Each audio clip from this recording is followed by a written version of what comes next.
சகோதரிகளே, உங்களை பார்க்க அதிக மகிழ்ச்சி அடைகிறேன். இரவு தீர்க்கதரிசன வார்த்தைகள் மூலமாக உங்களை சந்திப்பு அதிக மகிழ்ச்சி அடைகிறேன். கர்த்தர் அவருடைய கிருபை என்று பொழுது கர்த்தர் ஆசீர்வதிக்கும்படி நமக்கு கொடுத்திருக்கிற உன்னதமான வார்த்தை என்ன என்று பார்ப்போம். அது சங்கீதம் 121 சங்கீதம் 3வது வசனம். உன்னை காக்கிறவர் உறங்கார் என்று கர்த்தருடைய வார்த்தை சொல்கிறது. உன்னை காக்கிறவர் உறங்கார். உன்னை பாதுகாக்கிறவர் ஒரு நாள் தூங்குவது இல்லை, ஒரு நாள் இளைப்பாறுவதே இல்லை.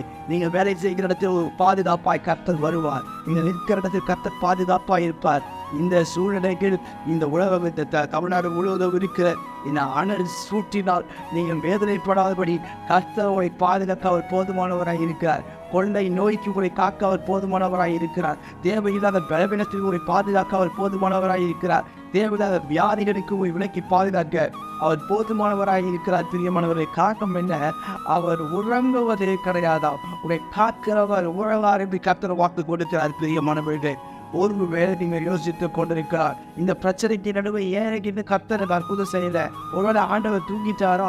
ஒருவேளை ஆண்டவருக்கு நான் பண்ண கஷ்டமா தெரியலையா? ஆண்டவருக்கு என்னுடைய வேதனைகள் புரியலையா? ஆண்டவருடைய புலப்படுகிற சமூகத்தில் போய் எட்டலையா என்று சொல்லி நீங்கள் பல யோசனைகளை நீங்கள் யோசித்துக் கொண்டிருக்கிறார். ஆனால் கர்த்தர் சொல்கிறார், உன்னை காக்கிற நான் ஒரு நாளும் உறங்குவதில்லை. காரணம் என்ன? எப்பொழுது கண்கள் உங்கள் மீதும் என் மீதும் நோக்கமாக இருக்கிறது.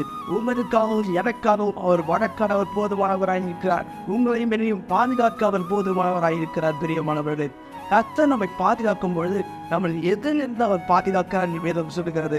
அதே சங்கீதம் 121:7 சொல்லுகிறது, உன்னை எல்லா தீங்குக்கும் விலக்கி காப்பாரா. அவர் எப்படி காக்கிறார்? எல்லா தீங்குக்கு, தீமையான காரியத்துக்கு விலக்கி பாதுகாக்க போதுமானவராக இருக்கிறார். ஒருவேளை யோசிக்கிறார், இன்னைக்கு நாளில் என்ன நடக்கும் உங்களுக்கு எதையும் கேட்டால் தெரியவே தெரியாது. காலத்து சாயந்தரம் வரைக்கும் என்ன சம்பவிக்கும் தெரியவே தெரியாது.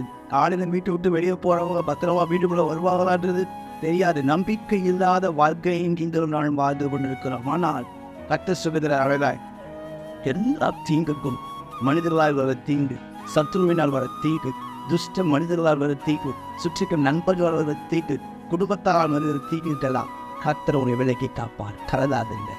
இன்றைக்கு நீங்கள் கையிட்டு செய்கிற ஒவ்வொரு காரியத்திலும் கர்த்தருடைய பலத்த கரம் வந்து உங்களை ஆசீர்வதிக்கும். நான் உங்களுக்கு டென்ஷன் விட்டுட்டும் பலவ பிதாவின் இந்த வார்த்தையை நான் வீட்டு நண்பர் சகோதர சகோதரி ஒவ்வொன்று கற்றுக்க தான் சொல்லிட்டேன்.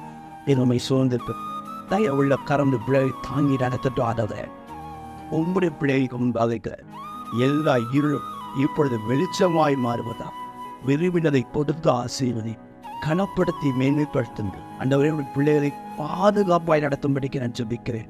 ஆபத்து நிறைந்த உலகத்தில் நம்ம வாழ்தலாட்டவரை என் தேவனுடைய ஒவ்வொரு வீட்டில் பிள்ளைகளுக்கும், ஒவ்வொரு சிறு பிள்ளைகளுக்கும் பாதுகாப்பை கட்டிடும்படிக்கு நான் சொல்லிக்கிறேன். கிருபை சூழ்ந்திருக்கட்டும். பெரிய பெரிய காரியங்கள் செய். இயேசுவின் நாமத்தில் ஜெபிக்கிறேன். ஜீவன். ஆமென்.